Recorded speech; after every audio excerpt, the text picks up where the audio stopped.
पनवेल भारत में महाराष्ट्र के नवी मुंबई के रायगढ़ जिले का सबसे अधिक आबादी वाला और विकसित शहर है, जिसे रायगढ़ का द्वार भी कहा जाता है।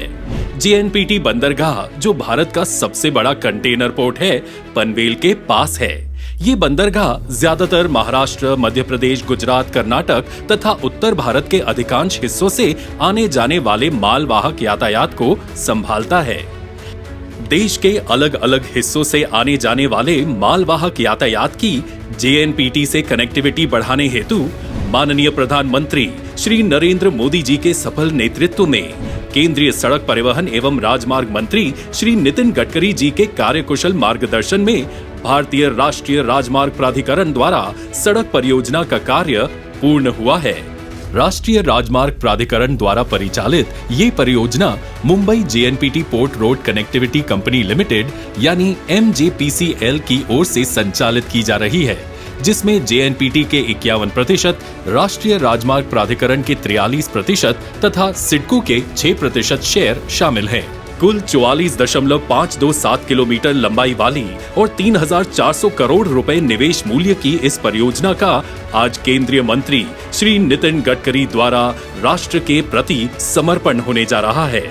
साथ ही national highway 48, Mumbai Pune expressway, national highway 548 तथा सायन पनवेल हाईवे को जोड़ने वाले कलम्बोली जंक्शन का उन्नतीकरण और सुधार कार्य एवं प्रस्तावित नई मुंबई अंतर्राष्ट्रीय हवाई अड्डे के पूर्वी प्रवेश द्वार जंक्शन का भूमि पूजन समारोह संपन्न हो रहा है।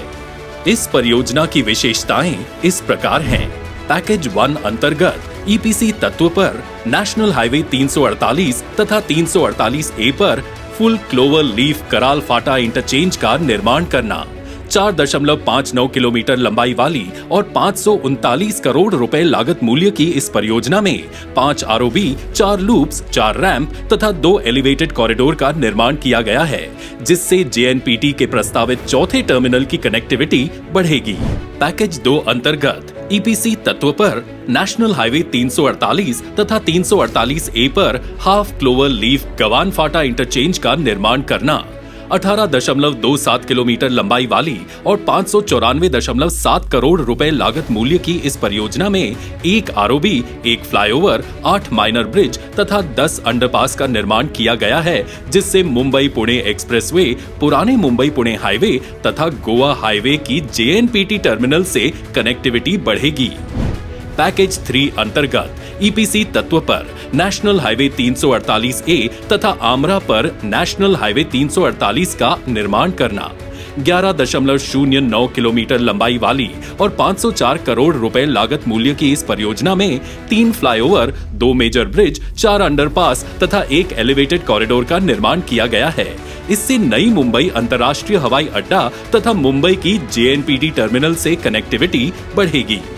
पैकेज 4 अंतर्गत ईपीसी तत्व पर नेशनल हाईवे 348 तथा 548 पर नेशनल हाईवे 4B का निर्माण करना, 10.56 किलोमीटर लंबाई वाली और 414 करोड़ रुपए लागत मूल्य की इस परियोजना में 2 ROB, 3 flyover, 4 minor bridge, 1 major bridge तथा 5 अंडरपास का निर्माण किया गया है।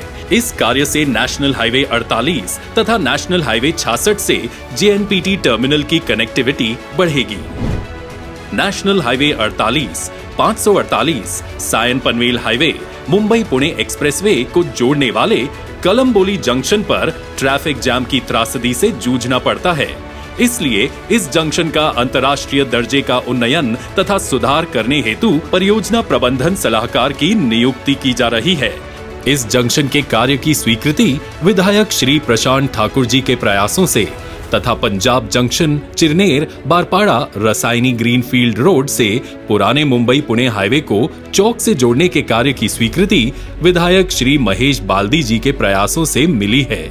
भारतमाला परियोजना अंतर्गत 3,000 करोड़ रुपए की ये ग्रीनफील्ड परियोजना इन्हीं प्रयासों का फल है।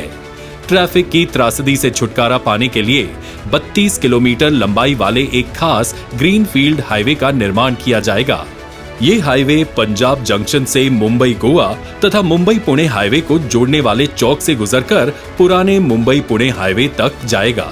इसी के साथ नई मुंबई के प्रस्तावित अंतर्राष्ट्रीय हवाई अड्डे के पूर्वी प्रवेश द्वार का उन्नतीकरण भी जोड़ा गया है।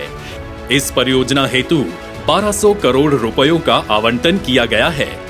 माननीय प्रधानमंत्री श्री नरेंद्र मोदी जी के नेतृत्व में केंद्रीय सड़क परिवहन एवं राजमार्ग मंत्री श्री नितिन गडकरी जी के मंत्रालय द्वारा परिचालित इस परियोजना से मुख्य नेशनल हाईवे इनका JNPT से लिंकेज होगा।